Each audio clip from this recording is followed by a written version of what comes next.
ஹalleluya good morning. காலை வணக்கம். பொழுது விடிஞ்சிருச்சுங்க. 5 மணிக்கே விடிஞ்சிருச்சு. 6 மணிக்கே எல்லாரும் எழுந்துட்டாங்க. 7 மணி ஆயிடுச்சு.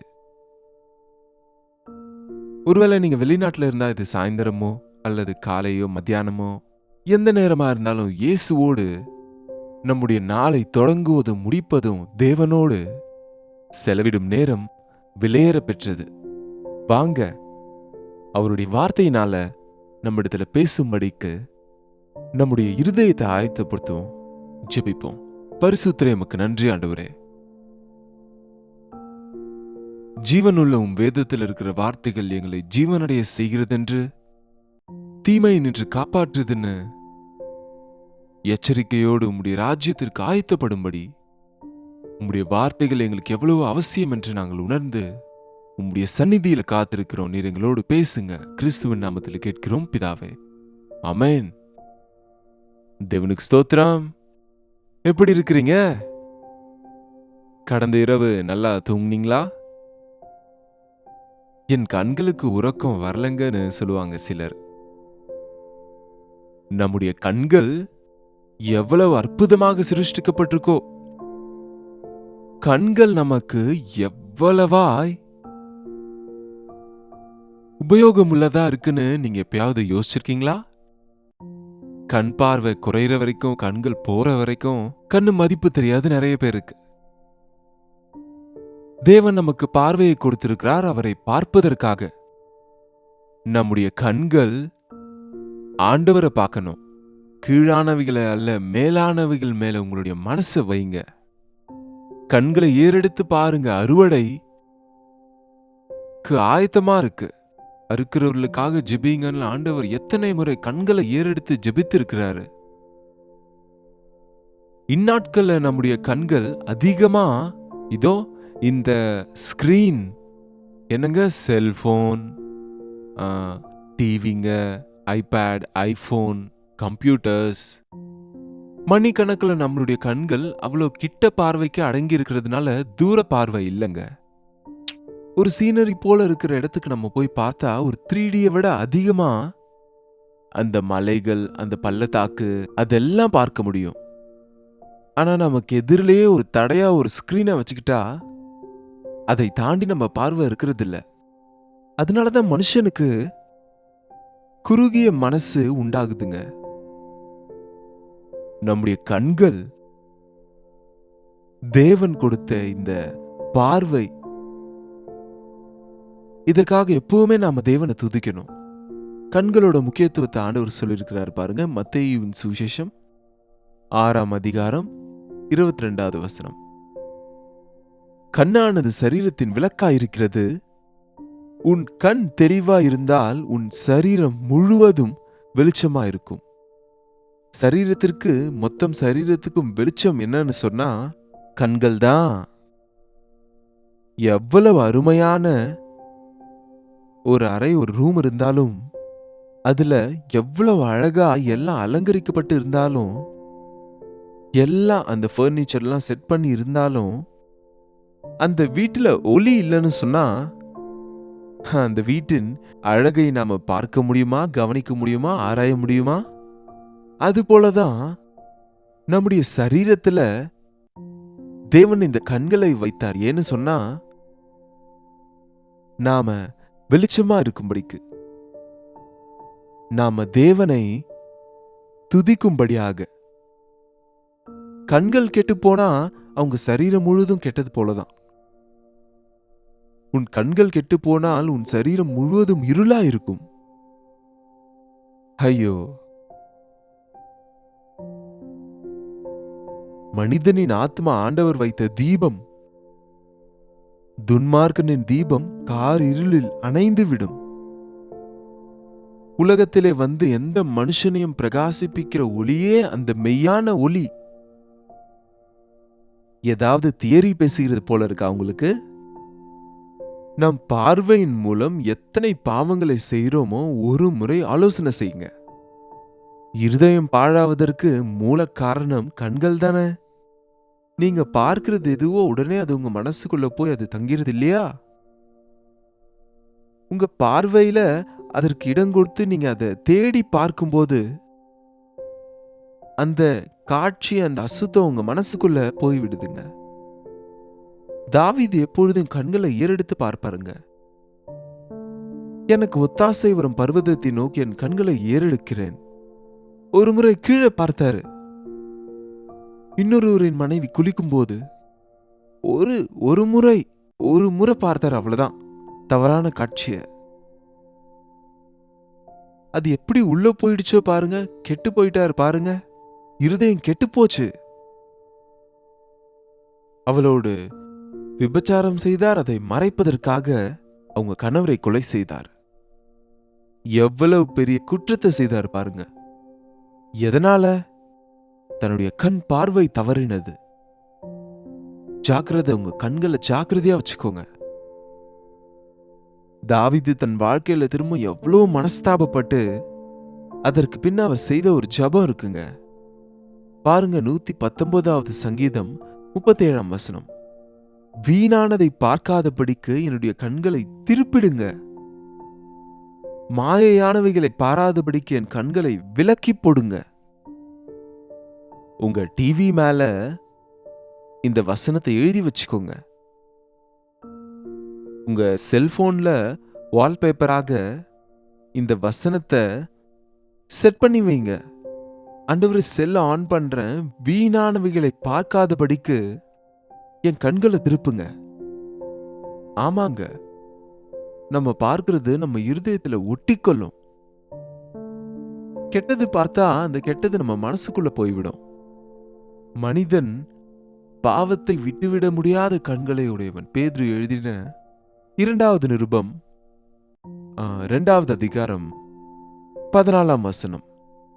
விபச்சார மயக்கத்தால் நிறைந்தவைகளும் பாவத்தை விட்டோயாதவைகளுமாயிருக்கிற கண்களை உடையவர்கள் உறுதி இல்லாத ஆத்துமாக்களை தந்திரமாய் பிடித்து பொருளாசைகளில் பழகின இருதயத்தை உடைய சாபத்தின் பிள்ளைகள்.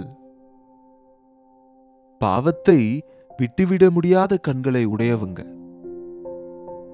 நம்முடைய கண்களை நாம கட்டுப்பாட்டுக்குள்ள வைக்க முடியலன்னா, காலையில எழுந்து ஜெபிக்கிறேன்னு சொல்லி, ஆண்டவரே எனக்கு ஆகாரத்தை கொடுங்க, எனக்கு துணிமணியை கொடுங்க, இதை கொடுங்க, அதை கொடுங்க, இதுதான் உங்க ஜெபமா? ஆண்டவரே இன்றைக்கு மாயை பார்க்காதபடிக்கு என் கண்களை திருப்புங்க. ஆகான் அங்க ஒரு நல்ல சால்வையும் பொன் பாலத்தையும் பார்த்தாராம், அவ்வளவுதான். பார்த்த உடனே மனசுல ஆசை வந்தது. ஆசைப்பட்டான், திருட்டு செய்தான், கொண்டு வந்து கூடாரத்துல மறைத்து வைத்தான். எவ்வளவு சாபமுள்ளவனா மாறினானோ, எத்தனை பேருக்கு சாபத்தை கொண்டு வந்தானோ. நம்முடைய கண்கள் பார்த்து ஆசைப்பட்டு பாவத்தை பார்க்காம இருக்க முடியாதவங்க இந்த ஜெபத்தை, ஆண்டவரே மாயையை பார்க்காதபடிக்கு என் கண்களை திருப்புங்கப்பா. சாலமோன் போன்ற ஞானி சொன்னார், என் கண்கள் ஆசைப்பட்டதெல்லாம் நான் பார்த்தேன், செய்தேன். கடைசியில நான் உணர்ந்து கொண்டது என்னன்னா, இதெல்லாம் மாயை, மாயை, மாயை. ஆமா, இந்த உலகத்துல நம்ம பார்க்கறதெல்லாம் நிலையானது அல்ல, நிலையற்றது. காசும் பொருளும் வீடுகளும் சொத்துகளும் இந்த கவர்ச்சிகள் எல்லாம், அது மேல மனசு வைக்காதீங்க. அதை சம்பாதிக்கணும்னு மோசங்களும் பொய்களும் திருட்டுத்தனங்களும் அந்த தவறான வழிகளில் செல்ல வேணாம். தேவன் உங்களுக்கு அதெல்லாம் தேவைன்னும் போது தேவன் தேவையானவைகளை தருவார்ன்ற விசுவாசம் இருந்தா போதும். ஆபிரகாமை போல விசுவாசத்தின் தகப்பன் தேவன் தாமே கட்டி உண்டாக்கின அஸ்திபாரம் உள்ள அந்த இடத்துக்காக ஆசைப்பட்டாருங்க. மேலானவைகளை ஆசைப்பட்டாருங்க. ஒவ்வொரு நாளும் இந்த உலகத்துல நம்ம எங்க பார்த்தாலும் கவர்ச்சிக்க கூடியது காணப்படுதுங்க. அவைகளை நாம பார்க்காதபடிக்கு ஆண்டவரே உம்முடைய சக்தி எனக்கு கொடுங்க. அது எப்படி முடியுங்க? இந்த உலகத்துல இருக்கோம் இல்லையா, நாம போகும்போது நம்மளை கவரக்கூடிய காரியங்கள் இருக்கும். அழகானவங்க இருப்பாங்க, சோதிக்கக்கூடியவங்க இருப்பாங்க. கண்களை மூடிட்டு ரோட்ல நடக்கணுமான்னு கேட்காதீங்க. நாம பார்க்கறதெல்லாம் மனசுக்குள்ள போகாது. There is sin in second lookனு சொல்லுவாங்க. பார்த்ததை திரும்ப எட்டி பார்த்தா, திரும்ப நின்று பார்த்தா, திரும்பி நாம பார்த்தா, அது கேசிங்னு சொல்லுவாங்க. அப்படி பார்ப்பது அது. அப்படின்னா உங்க மனசுல அதை கேட்ச் பண்ணி திரும்ப அதை பார்த்து அதை பெற்றுக்கொள்ள முயற்சிக்கிறீங்க பாத்தீங்களா? அதை ஜெயிக்கணும் நாம. அப்படிப்பட்ட நேரத்துல ஆண்டவரே இது ஏதோ பார்த்துட்டு அதை திரும்ப பார்க்காம என் கண்களை மாயையை பார்க்காதபடிக்கு என் கண்களை திருப்பிடுங்கன்னு நாம நாள் முழுவதும் சோதனைகள் நிறைந்த இந்த உலகத்துல, கவர்ச்சிக்கக்கூடிய உலகத்துல அவைகளை நம்ம மனசுக்குள்ள அனுமதிக்காம நம்ம இருதயத்துல வெளிச்சம் பரிசோதிக்குங்க, எது நன்மை எது தீமைன்னு சொல்லி. இருள் நிறைந்த இருதயத்துக்கு ஒன்றும் தெரியாது. அதனாலதான் அநேகர் இருளில வாழ்கிறதுனால இது பாவம், இது அநியாயம், இது மோசம், இது அக்கிரமம், இது நிலையானதில்லைன்னு புரியறதில்லைங்க. ஆனா தேவ பிள்ளைகளாகிய நாம இந்த ஜபத்தை கற்றுக்கொள்ளணும். நீங்க வேதம் வாசிக்கிறீங்களா? பைபிள் வாசிக்கும் போது இந்த ஜபம் செய்வீங்களா? அதே 119வது சங்கீதத்துல இந்த வார்த்தைகளும் தாவீது எழுதினார். பார்ப்போம். என்னோட உங்க வேதத்தை திருப்பிக் கொள்ளுங்க. சங்கீதத்தின் புஸ்தகம் 119வது சங்கீதம் 18ஆம் வசனம். உம்முடைய வேதத்திலுள்ள உம்முடைய அதிசயங்களை நான் பார்க்கும்படிக்கு என் கண்களை திறந்தருளும். ஆண்டவரே, உம்முடைய வேதத்திலுள்ள எந்த விஷயங்கள் அதிசயமானவைகளை பார்க்கும்படிக்கு என்னுடைய கண்களை திறந்தருளுங்க. கவனித்து பார்க்க வேண்டியது பாவத்தை இல்லைங்க, கவனித்து பார்க்க வேண்டியது அவருடைய வசனத்தை. வேதத்தை மேல மேல வாசிச்சுட்டு போயிடுவாங்க சிலர். ஆனால் இந்த வசனத்தை, சர்ச் த ஸ்கிரிப்சர்ஸ், அவருடைய வேதத்தினுடைய வசனங்களை பரிசோதிங்க. உங்களுடைய மனசு வச்சு வேதத்தை நீங்க வாசிச்சா அதிசயமானவைகளை, சந்தோஷத்துக்காக உலக பொருளை பார்த்தா அந்த சந்தோஷம் அது கொஞ்ச நேரத்துக்கு தான் இருக்குங்க. அதிசயங்கள் 7 வண்டர்ஸ்னு சொல்லுவாங்க. அதை பார்த்துட்டு வந்தா என்ன இருக்கு நமக்கு? வேதத்துல இருக்கிற, தேவனில் இருக்கிற, தேவன் நமக்காக மறைத்து வைத்திருக்கிற ஆச்சரியமான விஷயங்களை, அற்புதமான பரலோக நகரத்தை, அவருடைய அற்புதமான திட்டங்களையும் அவருடைய விஷயங்களையும் ஆச்சரியப்படுத்துகிற, ஆனந்தப்படுத்துகிற, விசுவாசத்தை கொடுக்கிற, தைரியத்தை கொடுக்கிற தேவனுடைய வசனங்களை, அதிலிருந்து பரிசுத்த ஆவியானவர் உணர்த்துகிற சத்தியங்களை பார்க்கும்படிக்கு ஆண்டவரே என் கண்களை திறங்க. உலகத்துக்கு என் கண்கள் மூடப்படணும், உம்முடைய சந்நிதியில என் கண்கள் திறக்கப்படணும். ஆதாமும் ஏவாளும் அந்த சாப்பிட வேணான்னு சொன்ன பழத்தை சாப்பிட்ட போது திறக்கப்பட்டது அவங்களுடைய கண்கள். எது? அவங்க சரீர கண்கள் திறக்கப்பட்டது, மனக்கண்கள் மூடப்பட்டது. அப்போலிருந்து மனிதன் வெளிப்புறமான பார்வையை தான் பார்க்க முடியுது. நீ கிறிஸ்துவனுடைய சௌந்தரியத்தை பார்க்கும்படி இந்த உலகத்தின் அதிபதி கண்களை குருடாக்கினதிலிருந்து விடுதலை பெறும்போது, இயேசு கிறிஸ்துவின் இரத்தத்தால கழுவப்பட்டவங்களா நம்முடைய மனக்கண்கள் திறக்கப்படும் போது அவருடைய அதிசயங்களை பார்க்க முடியுங்க. பார்க்கக்கூடியவைகள் நிலையற்றது, பார்க்க முடியாதது நித்தியமானது. உங்களை பார்க்கிற கண்களை எங்களுக்கு தாங்கப்பா. அவர் எப்பவும் நம்மளையே பார்க்கிறாருங்க. என்னை கண்டவரை நான் கண்டேன் என்று ஆகார் சொன்னது போல, உன்னை பார்க்கிற ஆண்டவரை நீ பார்த்தா நீங்க பாக்கியவான், பாக்கியவதி. உங்க வாழ்க்கை வெளிச்சமாக மாற்றப்படும். இந்த உலகத்தில் இருக்கிற அழுக்கு நின்று கழுவப்பட்டு தேவனிலே ஆனந்தித்து அவருடைய ராஜ்யத்தின் வாரிசுகளாக வாழ முடியும். ஒரு சிறிய ஜெபத்தை செய்வோம். உண்மைதான் ஆண்டவரே, இந்த உலகமும் அதனுடைய ஆசைகளும் கடந்து போய்விடும். சரீரத்தின் கண்களின் இச்சை ஜீவனத்தின் பெருமையில் விழுந்து எங்களில் அநேகர் தங்கள் ஆவிக்குரிய வாழ்க்கையை அழித்துக் கொண்டிருக்கையில, ஐயா, உம்முடைய வேதத்தில் உள்ள அதிசயங்களை பார்க்கும்படிக்கு எங்களுடைய கண்களை திறந்தருளும். மாயையானவைகளை பார்க்காமல் எங்கள் கண்களை திருப்பிடுங்கப்பா. ஆண்டவரே, உண்மையை பார்க்கிற கண்கள் இயேசுவையே பார்த்து கொண்டு எங்களுடைய ஓட்டத்தை பொறுமையோட ஓடும்படிக்கு எங்கள் ஒவ்வொருவருக்கும் உதவி செய்யும்படிக்கு கிறிஸ்துவின் நாமத்தில் கேட்கிறோம் பிதாவே, ஆமென்.